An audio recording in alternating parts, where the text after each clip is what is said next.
আজ আমি পাঠ করে শোনাব অন্যতম একটি শ্রেষ্ঠ গরুর রচনা।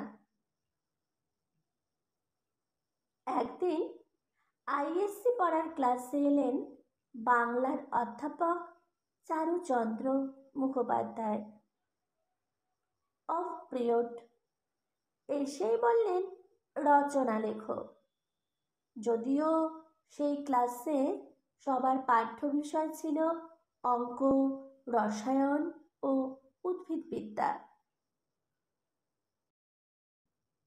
সবাই তো অবাক যে স্যার কি বলছেন, আমরা গরুর রচনা লিখব। এবার তারা স্যারকে প্রশ্ন করেই বসলেন, কি লিখব স্যার? স্যার বললেন, গরুর রচনা লেখো। সবাই শুনে তো মাথায় হাত দিল। স্যার বলছেন কি, এই উঁচু ক্লাসে বুড়ো বয়সে গরুর রচনা লিখব, তা আবার হয়? কেউ কেউ তো মুখ টিপে হাসতেও লাগলো। হাসলো না শুধু একজন। সে বলল, স্যার, রচনা মানে গদ্য হতে হবে এমন মানে আছে কি? স্যার বললেন, সেরকম কোনো কথা নেই। এবার ছেলেটি কি যেন মনোযোগ দিয়ে লিখছিল। খানিক বাদে সেই ছেলেটি হাজির করল তার লেখা। ক্লাসে বসে বাকিরা তখনও ভাবছে স্যার বুঝি তাদের সাথে ঠাট্টা তামাশাই করেছেন। হঠাৎ স্যার বললেন, শোনো শোনো, কি লিখেছে তোমাদের বন্ধু।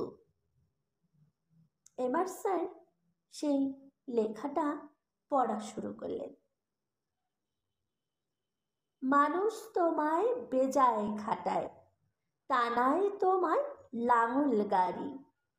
একটু যদি দোষ করেছ, অমনি পরে লাঠির বাড়ি। আপন জিনিস বলতে তোমার নেই কিছু এই বিশ্বেতে। তোমার বাটের দুধটুকু তাও বাছুর তোমার পায় না খেতে। মানুষ তোমার মাংস খাবে, অস্থি দেবে জমির সারে।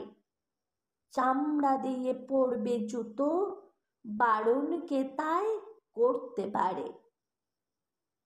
তোমার পরেই এই অত্যাচার, হে মর্তের কল্পতরু। কারণ নরসিংহ কি বাঘ, কারণ তুমি নেহাত গরু। এটা শুনে ক্লাস সবাই তো অবাক হয়ে গেল।